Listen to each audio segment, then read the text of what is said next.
What's this? A Koei game? No good can come from this. Hello, my identity is highly irrelevant. I present to you a SNES game that apparently no one on YouTube has spotted LP as of the present date, November of 2010. It is Aerobiz. Who knows, maybe the game really was that bad, or maybe I'm just the only person who liked it enough to give it a not-so-proverbial 15 minutes in the spotlight. This game has many planes. However, you will not get to fly in these planes, as this is a menu-driven resource management strategy game, like most of Koei's other titles from the 1990s. This is something of an experiment of voice commentary for me. My past playthroughs have only used annotations, so this is a new thing. Forgive me if I suck at it. Now, I'm also facing two issues. One, I'm using a microphone that's older than 68% of my viewers according to YouTube's user demographics. Wait a minute, I don't have any viewers. So I'm getting some odd feedback from it. I suppose I can level it out in Audacity later, but we'll see. The second issue is more of a personal one. I am not what you would say a chatterbox. It's one of my philosophies that I generally only speak when something needs to be said. And when it's been said, I stop talking. You'll have to forgive my occasional moments of silence and nothing relevant to say crosses my mind in that particular instant. Consequently, this is also post-commentary. Yes, I know, this means I'm not one of the cool kids. I'm so terrible at ad-libbing that I in fact pre-scripted this entire monologue. But enough about me. We're not here to watch a slideshow. Let's get this disaster underway, shall we?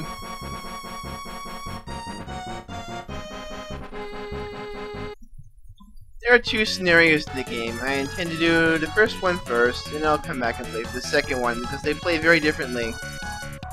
You can have from 0 to 4 players. No human players designated. The AI will simply play against itself. I'm going solo for this one, and I will pick New York as my starting city.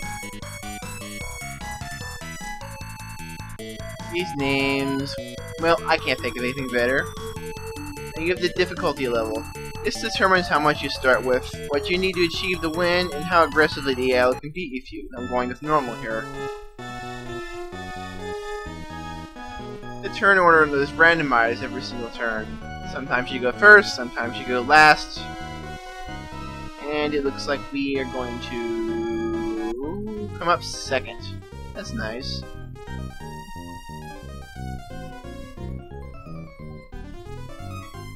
Here's your talking head of a vice president telling you what you need to do to win the scenario.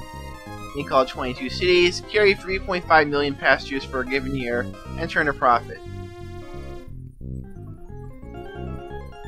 This is the general interface which we'll be looking at for all game. First, I'm going to turn the message speed up to fast because the text is pretty slow. Alright, the first command is for routes. Open one. I'm going to lead it from New York to Moscow because it's the only city that are in Mexico City that has slots open. A slot is basically the right for your airline to fly one plane to and from that city every week. I'm going to use a DC-8 and 6 slots and turn the fare up to 25%. You hold down the X button and press left and right to change the fare in 5% increments. If you're not holding the X button, you will only go in $1 increments, and considering you can vary the price for up to $2,000 on some flights, that can take a while. Now you have an animation of your plane flying from your headquarters to the destination city, and unfortunately you can't skip this, and by the time you get to the end of this scenario, you're going to be pretty annoyed with it. You can change the different parameters of the flight, like the fare, the plane you used, how many flights a week you're going to be using, and wait, why did I select the 707? I don't want to use the 707, they suck. Now there are only 6 slots available in Mexico City, so there would be little point using more than one plane because I can't fill all the flights. In order to open a route between two cities, you need slots available in both the destination city and your headquarters city, or your branch office. We'll get into that later, though. Close does exactly what it says on the tin. It completely discontinues that route. Change anything? And let's see. Negotiators. Negotiators are how you obtain slots to expand your airline. When you go to New York City here, generally you want as many slots available as you can get in your headquarters city because that's how you expand your airline after all. Now, for our first destination city, I am going to look at London. That'll give me 14 slots, and I will take them all.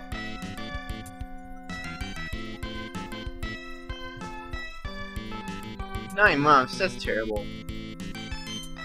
Usually it takes you 6 months for your negotiators to obtain your slots.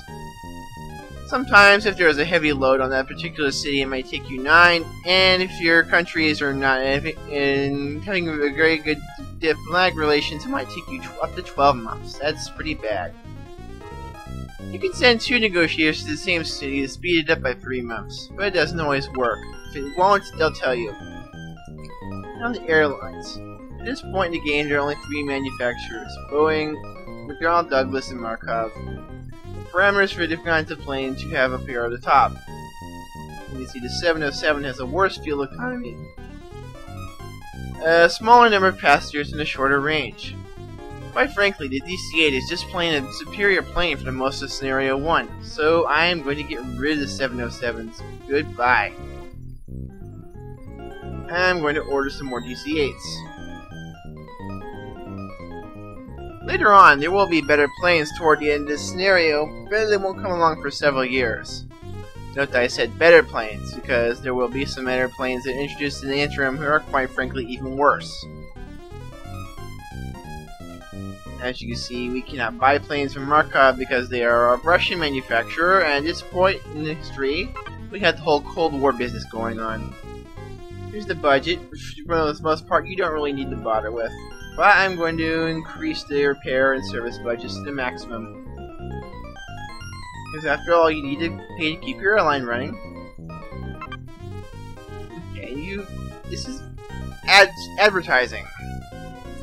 You can advertise up to 2 routes, or a hotel, or your entire network.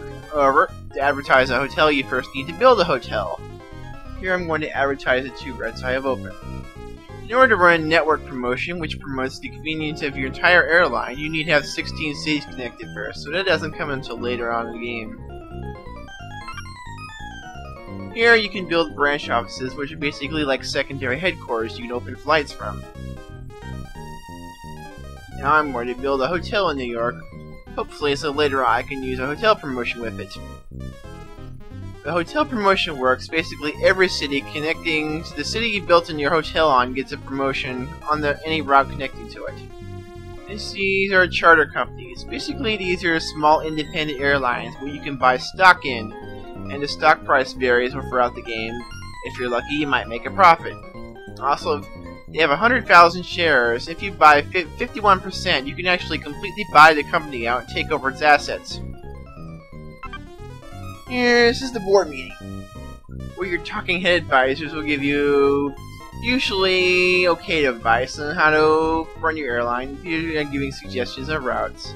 Sometimes they'll give you different suggestions if you ask them twice. Here you can ask for information on a particular route, about what they would advise to maximize profits. Planes, they'll suggest that you need to buy more because you're running low on spares for a particular model. Advice on your budget, the status of your hotels, right now we're only building 1, and the overall situation in the game. This ends turn. And the AI players are doing their thing. If you selected to have no human players, you would basically be looking at this spinning globe for the entire game as the AIs do their thing.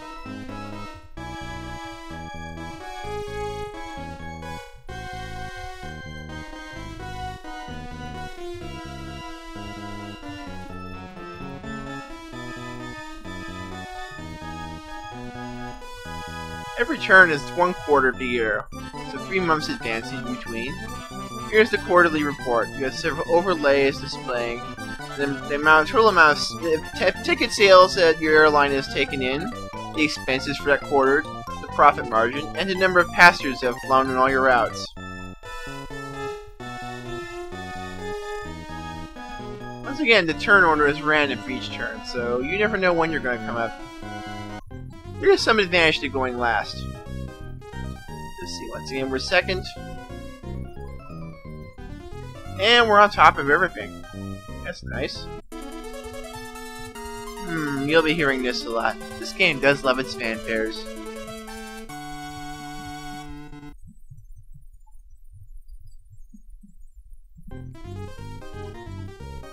Oh, that can only be good. This game does not have much historical accuracy to it, and the Olympics are just picked in a random city every 4 years. Here we got the planes we ordered last quarter. And that's not good.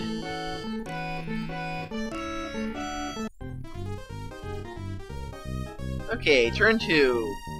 There's really not much we can do this quarter, as our negotiators are all still busy, our routes are all in good shape, and we don't really need more planes at the moment because we just ordered 6 of them. Yeah, they're all in good shape, they're all at 100% passenger load. The passenger load is determined by the little figures below the green and red bars. If you go all the way over to the right, your planes are carrying their maximum capacity. So we can't do anything else this turn, we'll just continue.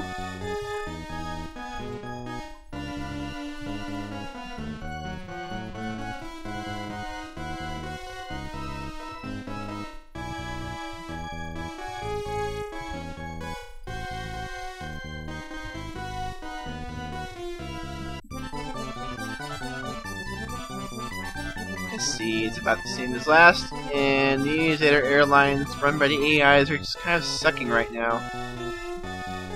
They'll start catching up in a bit. They usually get off to a slow start, and more often than not, one of them just really never goes anywhere.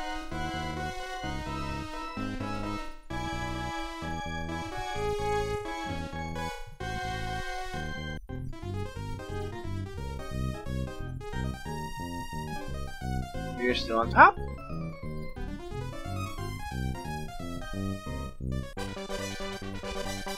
Oh dear, that's a 1-star hotel. That's not very good, and if you try to run a promotion with it, it usually won't work. Alright, we are getting our slots now. So now we can open a route between New York and London. Let's do that. Let's see, another airline already has this route in service, so we're going to use a similar setup. We're just going to charge less to undercut them.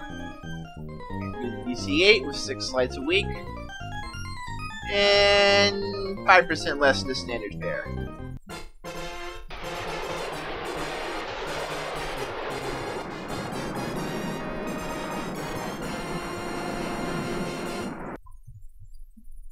And there we go. Now let's put our negotiators back to work and expanding to new cities. Let's see, Paris looks good.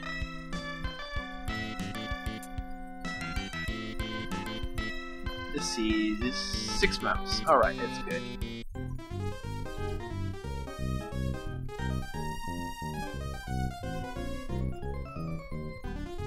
And I'm going to go with Vancouver because you'll see. 6 months, that's good. However, I want to send in my negotiator here to speed this up so I can get this done next quarter. Because of the limitations of range on this planes in the first scenario, I have to set up at least 3 headquarters and 3 branch offices throughout the world in order to connect to every single city. I'm going to set up the first branch office here in London, which will take 3 months.